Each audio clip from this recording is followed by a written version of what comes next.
Hello there. Well, there's a turn up for the book. This will have our woke lefties in absolute turmoil.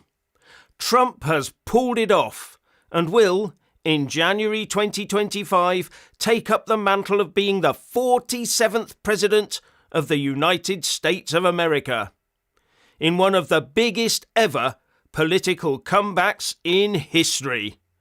What do you think about that, Richard? Well, absolutely. Yes, it is. I mean, I was up most of the night watching the results come in, and I was like, oh, my goodness. And you could see the lefties, the lefty pundits out in America, they were hating it. It was absolutely fantastic. Yes, I've hardly had any sleep because it was just too much fun. That was the best bit about the election night, I think, was just watching the reactions of the lefties going into complete meltdown. But you could see their mouths dropping. You could see their mouths dropping. Couldn't you, like that? And it's bad enough in the US. The woke establishment's been flawed there. But look at us in the UK. It's going to be the same. When everyone wakes up, they'll all be going, oh, woe is us. And they'll be wailing and gnashing of teeth, won't there?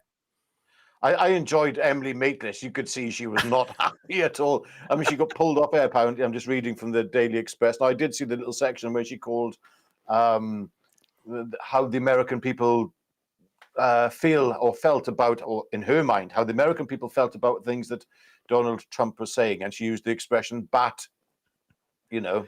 All right. To describe how people were feeling. And it's like, you know, they can't contain themselves, these people. They're going to be an absolute meltdown for the next however many years.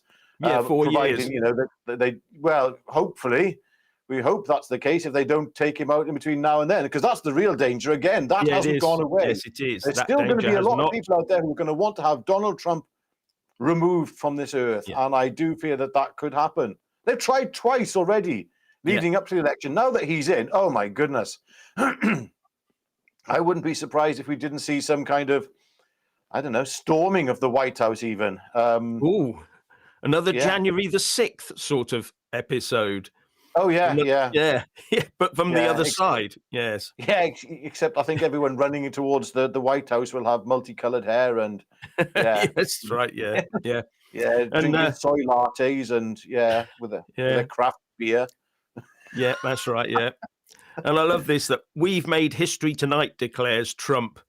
Yeah, the thing is, though, that now he faces the dreaded swamp, because the entire establishment is not going to like this one bit, are they? No, not at all. They're going to be, I mean, you think about it, there's going to be a lot of squeaky bums out there in America right now. Yeah. Especially within the military-industrial complex, within the pharmaceutical-industrial complex as well. And within the Biden household. Oh, absolutely. Yeah. And also, I believe that, I mean, didn't Elon Musk say that the Epstein list will be revealed as well? Yeah, that list could be a bit of an eye-opener for everybody. Oh, yes. There's going to be full disclosure on that. He's been talking about UFOs as well to Joe Rogan, so... Well, I mean, what will come out there? Who knows? Area 51, whatever it's called. This would all come out. And I wonder when the accusations of electoral cheating start by the Democrats, you know, when they start saying, oh, it was all Russia, it was all this, it was all Farage did it, or something like that. What do you reckon? Well, I have heard some rumors like that already on Twitter, on X, I should say. I can't stop calling it Twitter, but on X, that people are saying that, there's been election fraud and...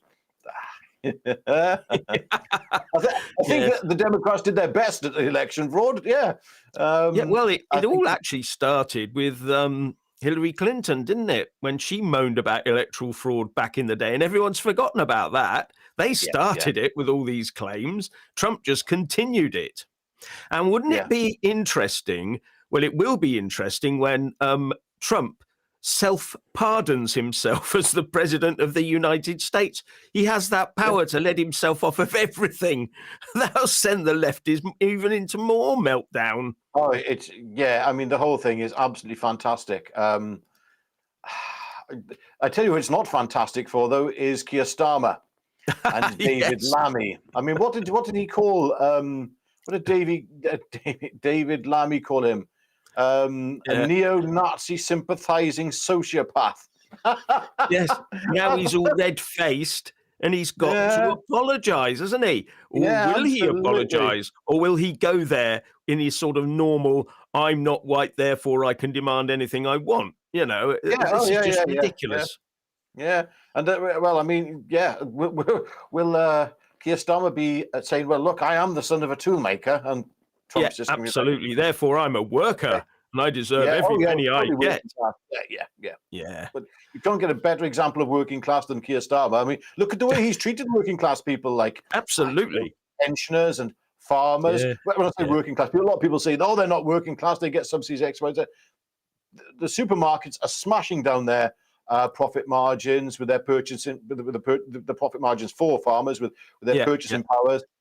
Farmers right now are in a heck of a situation. We must never forget that. But anyway, I'm not going to go into British farmers. This today is about a great victory, a brilliant victory, not just for America. This is a victory for us in Britain. This is a victory for free speech, because things were looking very, very much on the edge prior to Trump getting in. If Harris had got in, that would have been the end of X. If X goes down, that would have been further censorship then on all the other social media platforms, because X has pushed the envelope really on this, and the Overton window, which gets mentioned a lot these days. But they really have pushed the envelope of what is acceptable on free speech and allowing free speech. And free speech is free speech. That's it. People reveal themselves. If you say something stupid, if you don't like what I'm saying or Jeff's saying, you have the right to turn off. You have the right to, and we have the right to, I suppose, to offend to a certain degree. I mean, are we allowed to? Or, So there we go. The other thing about Elon Musk is that he sent a team of people into Pennsylvania to do what's called curing the ballot box or something like that. What they did was they went in and found the rejected ballots, and as long as they notified the voters before 8 o'clock in the evening, they could resubmit them. So if they found that they, and they identified them as Trump supporters, they could arguably just send them a thing saying it's been rejected, you can resubmit it. That may have helped save the day. It would have been only a few votes in the overall scheme of things, but Elon Musk, he went in and he did it. And Pennsylvania did go Trump's way, don't forget. He actually won that state. And he always said, wasn't it, Richard, that if he won Pennsylvania, he would win the lot? Yeah. He did. He did say that. The thing the elephant in the room that nobody's talking about really is, this is a Trump victory, but you have to realize that this is a Trump victory after mass immigration has entered America, where people in certain states had no longer had to even be an American citizen practically, or show evidence of it to be able to vote. So, I mean, this was absolutely ridiculous. Anybody could have gotten through to vote. That's what they wanted. They wanted all these people in so that they could vote for, to keep the Democrats in power. But even that didn't work. Well, the funny thing is that according to the exit polls and the general polling, is that the Latino vote actually went Trump's way. They actually preferred Trump to the people that arguably let them in, which that should send a very strong message to people like Keir Open Borders Starmer and his crowd. They could be in for the same shock as well. Yes, I mean, possibly. I don't know in that respect, but I do think in terms of how they've been fudging the electoral system now by lowering the voting age to 16, I believe it is in Wales now, and wanting to get people into to vote who are younger, because the natural assumption on the part of the left is that everybody who's young will vote left. No. Generation Z is not voting left. They're doing the complete opposite. They're looking more towards parties like Reform and UKIP, the new UKIP. It's very, very, very interesting what's taking place. But they're especially white young men are at the brunt of this. They've had faced the brunt of woke ideology for too long. Our kids are being left to believe that they are ineffectual, unimportant, and worthless. Okay? If you're white and you're young and you're male, in the eyes of the left, you are worth nothing. And that has, I mean, this isn't a racist thing. That's an observation which is borne out through actually for many demographics with regards to the performance of young white males in education. Now, what we have to realize now is that generation is say, well, no, I'm not happy with this. I'm not happy that I can't get a house for I won't be able to get a house for my family, that I'm too frightened to walk down the street because of certain people who've come into this country. No, those people are standing up. And so, yes, I think that your Keir Starmers and David Lammys of this world will have to sit up and take note. Oh, and I think Owen Jones is already having a hissy fit this morning. So, oh, good. And Femi will follow. Yes, we know. Yeah. Now, one set of people that many will overlook for now that are going to have a few squeaky bums are the pollsters who told us this was the tightest election ever. And here we have, and the morning after, Trump is now sat on 266 seats against Kamala Harris's 219. He only needs 4 more. And there are only, I think it's 4 swing states left to count. And Trump is ahead in all of them. And all he has to do is win one of them, and he sweats past the 270 number that he needs.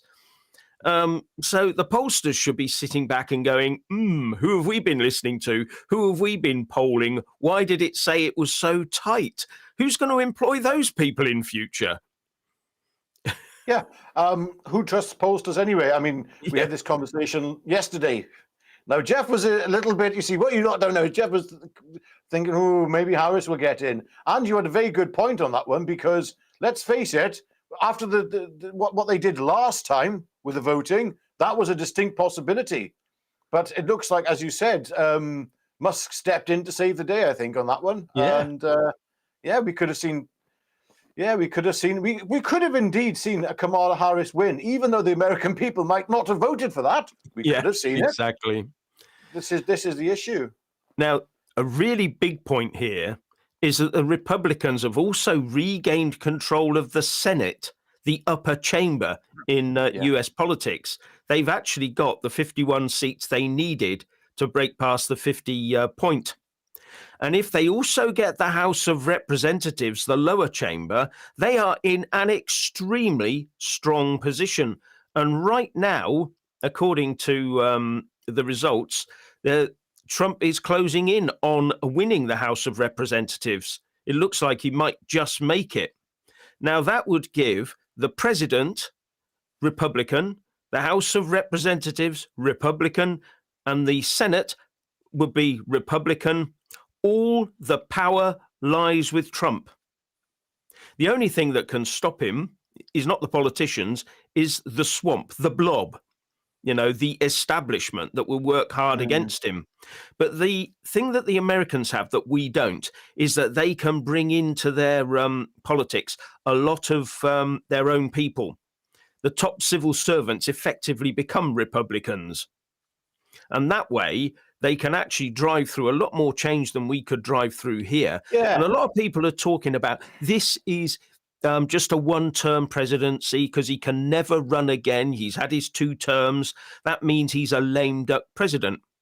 A lame duck president is one in their direct second term who has lost all their support and just managed to win the last election, if you see what I mean. He is on a rise. He's actually taking power. He's taking support. The people want him. They've just shown they want him. He's not a lame duck president. Well, who else is going to be a little bit worried about this? I mean, okay, let's look at the EU and people like Emmanuel Macron. He's not going to be too happy because there's going to be the imposition of tariffs again. So, I mean, that could affect us as well. But I think that Trump will be a little more favorable towards us, or rather he would have been if we didn't have Keir Starmer as prime minister. So, but I mean, at the end of the day, what we have here is a lead by example president, and that hopefully will have a knock-on effect across other countries across the globe. I mean, China is not going to be very happy waking up this morning. Neither is, I can't say Zelensky or Putin, because, I mean, it depends what they want. If they want peace, then they've got their best chance at getting it now. They really do have their best chance, because we know that Donald Trump, when it comes to such matters, means business. and they know that Donald Trump means business, which is more to the point. And the same goes for Israel. This is a great day as well for Israel, and not such a great day for Iran and the proxies that it has in place. So there's a lot of good news across the world right now, which is why I fear for the life of Donald Trump right now as well, because there's a lot of that. You couldn't get it's literally the world versus Donald Trump, or the world and the American people now. Yes, well, the American people have come out in support of Trump. Oh, and thanks to Civil Defence UK, watch out, Starmer and Lammy, Nigel has the Trump's ear. Very, very good point, and thanks for the donation. Now, a lot of people will be saying, how did Trump possibly win that? How did he do it? Well, his big message has always been, make America great again. What he's talking about is looking after Americans, you know, the voters, the people that pay the taxes there, the people that pick up the bills there, the people that live there. Unlike the Sado UK rabble of politicians who want to use their electorate and their taxpayers to make everyone else on the planet feel nice and wanted. So, yeah, that's the reason Trump won. Nothing difficult about it. Look after your people and tell them you're going to look after them. I mean, here's an example. William Hague. He put out on X the following. Trump is a serious danger and we all need him to lose. What a statement to make. That just shows the woke establishment in the UK for what it is. What do you reckon, Richard? I think it shows the Tory party very much for what it is, a liberal centrist or liberal left, if anything, political party. It's the Tory party has not been a conservative party for a very long time. At the end of the day, I'm very, very concerned about the direction of British politics in general. We have had this, as I said, this centrist sort of liberal left Tory party, and I am hoping that reform, and if not reform, there will be another party which will take the place of reform. But right now, it's just such a mess because I'm hoping reform is another. Is not another party that can be thrown, another part of the Uni Party, another face of the Uni Party, I should say. Yes, yeah. Perhaps the Uni Party is not just 2 or 3 political parties. Perhaps it's them all. I'm hoping not. I really am, and I'm hoping Farage and Tice can undo the terrible damage they've done by distancing themselves from the people behind the Unite the Kingdom rallies and marches, where the strength of feeling is incredibly strong. Where, yes, was it 200,000 people turned up last time? We don't know.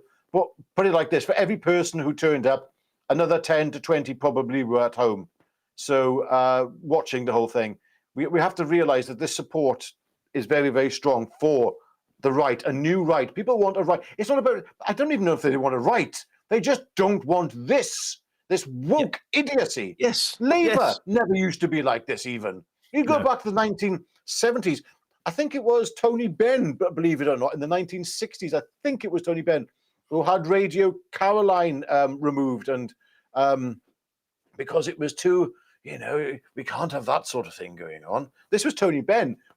Yeah. Labour supporters years ago were actually quite culturally conservative, what we call culturally conservative today. Yeah. That's I've said it before. You could trust all the parties back in the day to be behind Britain. You could you knew in the back of your mind that at the end of the day, in the final analysis, they were all patriots. That is not the case today. They are not patriots. They are interested in global affairs and how what we do must be of benefit to everyone else on the planet, however much it costs us culturally or financially. Never forget that. They do not believe in Britain or in the UK. They don't even want it to exist, half of them. Yes, anyway, Donald Trump wants Britain to. Donald Trump is more pro-Britain than Keir Starmer. Have no doubt of that. Yeah. Thanks, MJV. Lammy's position is now untenable. God bless America. And it took the whole of the American electorate to maybe unseat David Lammy and get rid of him out of that position he's been elevated to. And I wouldn't think if things go on the way they're going, and if they drop any more of their diplomatic bombs about America. We should see them all go, as far as I'm concerned. Yes. Oh, look at this one. Haig is not even a has-been, never was. Yes. Yeah. What destroyed Tory him was boy. that, yeah, he had that hat on, didn't he, as he boy? came down the slide or something, if I remember rightly. Oh, dear. Yes. Do you remember that when he was young? Tory boy at the party conference. That's right, 16 years old. Yeah, he made a bit of a splash there, didn't he? Yeah, wonderful. But yeah, the things sort of that I look at here is that Trump has been impeached. He's been arrested. He's been convicted. He's been shot. He's had real death threats. But there's no stopping him, is there? He's still going on like a train down the tracks. And he's just blown away the tissue paper that was the Democratic Party. It's brilliant, isn't it? Yeah, he's been more, what's the word I'm looking for? More resilient to assassination attempts than Rasputin. He's, I wonder. And these are the ones we know about. Yeah. Yes. Well, that's it. That's a very good point, actually. Yeah, it's quite funny. Talking about NATO earlier, that the big thing that's upset all these people about NATO. Oh, he's going to walk away from NATO, this, that, and the other. All he ever really said was that those who don't pay or don't use 2% of their GDP to spend properly on defense, why should we protect them? Why should America pay 5% of GDP on defense so that other people don't have to spend much at all? And it's quite interesting that I saw a report just now in the Telegraph saying that the Netherlands has just doubled defense spending on jets, tanks, and warships. And I'm thinking to myself, I wonder why they've done that. Maybe that Trump sort of grandstanding wasn't as sort of spent, as it were, as most people think it was. And it's the same with tariffs. He's talking about tariffs, slapping tariffs on this, that, and the other. Now, he knows that's going to push up prices at home and push up inflation. Maybe he's just airing something to get people thinking about how we approach foreign policy and trade and all the rest of it, or how America views it, and trying to boost up their own production. If they think they're going to have to spend loads on tariffs to import stuff, maybe it's better if we make it in America. And that's what a lot of people don't realize. That's where tariffs blow holes in industry, is not so much blowing holes in it as boosting up home production. Because what's the cheapest way to do it? If there are massive tariffs on making cars, then you start making cars, don't you? So you don't have to pay tariffs because you're making your own. I don't know. Yeah. And on the back of this, I don't know whether people have noticed, the FTSE 100 has shot up this morning. And more importantly, the FTSE 250 has also rocketed. And the FTSE 250 is actually the best measure on the stock market of the state of the UK economy. And that's just gone up. So there you go. What do you reckon, Richard? You reckon we're in for a good time? Possibly, yes. Well, yes, all round. I'll tell you the one thing we're in for a good time with, and the people of America as well, because I don't know if you know, I don't know if you ever watched that Kamala Harris line where she said, I can't remember exactly what she said, but she wasn't too fond of the term Christmas. Okay. Oh, right. And this is another situation where the liberal left woke establishment hates Christianity, hates traditional values. Yeah. We know the values that they do like, the anything goes values, the agenda. Yes, oh yes, that's all fine. But if you want to raise a family and be a Christian household and hold Christian values, in America, that's just like, sorry, under Kamala Harris, that would be utterly deplorable. And that's the way that America was going. That's the direction of travel. Very much under Biden, you could see it just absolutely throttling the institutions there, the woke agenda, so especially again in education. Now, the great thing for Britain is that we are watching across the pond and seeing this happen. So hopefully, at some point, what will happen is that Keir Starmer will have to capitulate. He will. He's going to have to give in and to understand that the British people are a Christian nation. There's too many people saying it. It's too obvious. It's too much in the public consciousness. If we try and avoid it any further, we're just going to be pushing it back against something with a lot of resistance. And yeah, this is good news for all Christians across the world, I think, which is a very important point. Yeah, Rambo Trump, says Robin Gay. Yeah, he came back, didn't he? Yeah. Yes. And as you say, the Labour government here, I think they're going to have to reappraise everything, as you say, and think about the future. How are they going to deal with a new America, and maybe a new resurgent America, one that's more likely to look after itself? Wouldn't it be wonderful to see a Labour government start thinking about looking after the people of the UK that they're in charge of, sort of thing? That would be a sort of a unique position, wouldn't it? I mean, for the Labour Party, it's a nightmare on Pennsylvania Avenue, isn't it? Well, I feel a cabinet reshuffle in the offing. Let's sideline Lammy. Let's make him, I don't know, should we make him office tea maker or something like that? The only way that I can see Keir Starmer approving, though, really, in reality of Christianity, is if he's there taking 20% of the collection pot every day, so every Sunday in church. That's the only thing he can see out of it, is a way of taking money from there and possibly using it to protect, people of a different faith. Let's just say that. Yeah. Oh, we'll take the money from the Christians and we'll give it to, I don't know. Isn't it strange, though, that there is only one political party leader that I know of at the moment that is extremely well connected to the US administration? Nigel Farage. Yeah. Yeah. It's a shame he's not well connected right now to a lot of the people in the United Kingdom movement. That's the only issue. But that's something he has to work on, and he has to do it, because I think it's just not going to end well for Reform if he doesn't. We're hearing a lot of rumours of infighting going on, and so many people would just love to see Ben Habib parachuted back in and take charge of that party. And there we go. It is such a shame that it's gone this way. There are deeper divisions, unfortunately, on the right in British politics right now than in America. America was pretty much, okay, we got Trump. Yeah, he got shot. He got up and said, fight. What have we got really at the moment? We've got Nigel Farage, who is a great political tactician. But is he representing all the people right now? Is he saying all the right things? There's so many. He could really unify the right, Farage. The thing is, it's an open goal for him. He just has to do and say the right things, and he has to say sorry to a lot of people. But I don't know.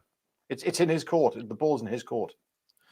Yeah. At the end of the day, though, I think there is too much in politics of, we must be on the centre ground. We must appeal to everybody. We've got to be the broadest possible church. All that happens is you do have internal splits, and you do end up without a direction, and you end up achieving the square root of you-know-what all, because you haven't got a fundamental belief in your party to do what is required. And I sometimes think that this is a great way for, at the moment, the Labour Party is saying, the Tories must retake the centre ground if they want to win from us in the future. No, because that includes all the open door stuff, and all the woke stuff has to be included as well. The British public don't want that. I haven't talked to anybody that seriously says to me, I love all the woke stuff. I love having my free speech stifled. I love having my entire neighbourhood changed overnight. They don't want this. They just don't want it. So it's not the centre ground, is it? No, it's not. It's most certainly not the centre ground. When you look at the main... what was the main reason for people voting Trump? The biggest concern in American politics, I think, was immigration. So, I mean, it's the same thing right now in this country, because let's just say, certain pieces of information are coming out about certain crimes that have taken place in this country. We are seeing that there is a demographic component. I'm being very choice in my words here. And that demographic component is of great concern to the people of Britain. Aside from the fact that Britain is unrecognizable, especially England. I did this in a video on my own channel a few days ago. England is totally unrecognizable. I spent a lot of time going back and forth to Wiltshire, for instance, and my aunt lives in Wiltshire, and I used to visit there since I've been visiting that sort of area since I was a young kid. And now I'm spending more time there. It's just not the same place. It's still beautiful. I love Wiltshire. There's some beautiful little towns and villages there, but it has changed. And the reason it has changed is there's so many more people. The population density has increased so much in these little towns and villages because people are moving out of London and out of the big cities because it's no longer a safe and good place to live. They'd rather commute in if they have to, commute from places like, I don't know, Chippenham or wherever, and just to be able to get on that train, get into London, and then get back home where they can actually walk their dog in safety. Oh, I've just seen the update. Trump is the definite winner. He's now got 279 seats and he only needed 270. He has unequivocally won this election. He has blown the Democrats away. He's just wiped them aside and he's marching on. So, and it's happened so quickly. They haven't even had time to come out with any claims of electoral fraud or anything like that. He's there. It's done. And one thing I'm wondering whether he will be quickly in there to pardon the January the 6th insurrectionists. Do you remember them? When they went for a jaunt inside the Capitol building and suddenly it was deemed as a massive riot and people died and all the rest of it. And as far as I can see from the footage, it wasn't the people who just sort of walked in, thought they were getting a guided tour. There were a few people involved, and I reckon they were agents provocateurs. And a lot of people got locked up on very spurious evidence. And I'm hoping Trump goes in and just blanket gives them a pardon. Day one. Well, I'm hoping that if Farage does get into power, that he has a lot to say. Not just, I mean, by the time Trump gets into power, a lot of our political prisoners that are currently there will probably be released. However, there should be some compensation towards our political prisoners right now, because we don't just have Tommy inside, we have many others. People just said something stupid on social media. You and I, Jeff, we're taking a risk by doing what we do, right? Yeah. We know that. We're aware of that. We are prepared to face whatever consequences, because if you haven't got free speech, you've got nothing. You haven't. You're not able to. You have not got a democratic, free society. Don't pretend you have. You're just living behind bars, but the bars that you cannot see. I'm hoping that there will be some pardoning going on. Even Kemi Badenoch, she the other day with Tommy Robbins, when it come to Tommy, when she was asked about him and his supporters, she wasn't overly critical at all. She had the sense to say, "Oh, there's a political division here." She could see the way that the people have responded to reform. I should say to Richard Tice and Nigel Farage's sort of complete distancing themselves from Tommy and the people, his supporters, not just his supporters, but anyone who's patriotic enough to attend a rally uniting the kingdom in Great Britain, in London, in the capital city. Yeah, complete. He wasn't talking about dividing anything, was he? He was talking about bringing us together. Yeah, exactly. People of all faiths and creeds and colours. What's racist and far right about that? Exactly. I mean, it absolutely. It makes me so furious. But at the end of the day, yes, I'm hoping though that there will be some compensation for our political prisoners. I mean, it just blows my mind that what happened to Peter Lynch, there wasn't an absolute uproar in Parliament about this. There wasn't. There was nothing. It was just, well, we've now had a farmer incident, haven't we? I can't remember the exact details. We've now, someone comes along, takes a farmer's entire life and their livelihood, turns it on their head, shakes them as hard as they can. And one of them has sadly, taken their own life, which is, you can't do this to people. No, you can't do this to people. But Labour are quite happy to do this to people. They are very happy to do this to people. No, it's hideous. There's blood. I have heard there might have been 2 farmers who have taken their lives now.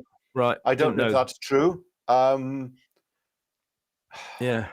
I mean, how many people have taken their lives so far because of storm? How many old people this winter will be, will be found in their flats, in their homes, by relatives? It's as soon as those news reports come out of those types of things happening, I think things will start getting to the point where nobody's going to comply anymore with this government. I can, unfortunately, and I say unfortunately, because nobody wants to see a system breakdown, because that's not going to be a pleasant thing. As much as people say we need a revolution, we need to do this, you're like, yeah, okay. Do you know what that entails? Yeah, I know. Hopefully things can be achieved through the ballot box. That's the way that yourself and Jeff and myself and nearly everybody in the Unite the Kingdom movement will call it, and people who are linked and affiliated with Tommy. That's what they want. They want the electoral system to work. Yeah. We want the process to work, but for the process to work, it needs trust. It needs trust in that when you stand for election and you make various pledges, you stick to them, or as close as you can. You don't come in and find the first excuse you can to say, oh, that manifesto has to go in the bin. Here's our new one that you've elected us for because we found this big black hole or something. And when the truth comes out, the black hole, there was some there, but nowhere near what Labour said. And I reckon when Labour leaves, there'll be an even bigger black hole. It'll be huge. But they won't care. They won't care the damage it causes. Yeah.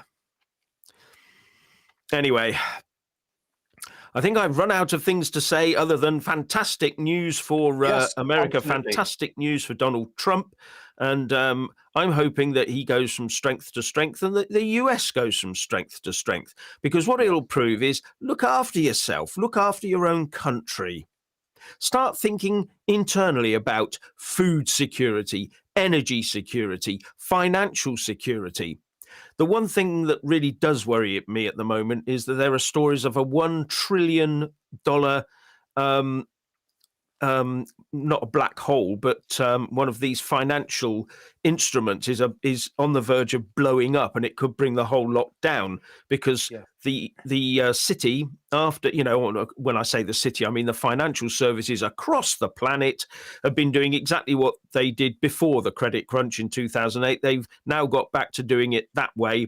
And they've geared up so many different instruments that all it's going to take is a slight knock in the corner and the whole lot's going to come down. So, and that's because of human greed, people not being regulated properly, even though we've tried to do it. We've just walked back on it. And there's this $1 trillion thing hanging over our heads at the moment. Let's hope the regulators are on it. Or are they in on it to make a lot of money before it all collapses? Well, but if they do, what's the point? It's all collapsed. Well, yes, but there's regulation, and then there's you can. The thing is, it's okay to, I think, to remove regulation as long as you don't prop things up when they collapse. That's the difference. Yeah, with what we've seen before, where government steps in to protect people for making mistakes. Well, it shouldn't. It shouldn't. There we go. Yes. Yeah, I'm just trying to find that story, actually, if I can. Yeah. I saw it earlier on, but I seem to have lost it now. Yeah, no worries. Oh, but here's a quick one for you. I did see this one. They've had problems with voting in Nevada. They've had to reject 13,000 mail-in ballots, mostly by young people, I gather, because their signatures on the ballots weren't the same as their signatures in other parts of the federal system in Nevada. And they're also different from the ones on their driving licenses. Now, what on earth is going on there? Either it's mass fraud, or the young people in Nevada can't write their signatures anymore. I don't know. Which do you think? Yeah. Strange one. Yeah. Yeah. Anyway, I think we've blurted on enough about Trump's fantastic win, and let's see what it brings as the days, weeks and months unfold. So I think that's all I've got to say. So it's goodbye from me. It's goodbye from him. Goodbye.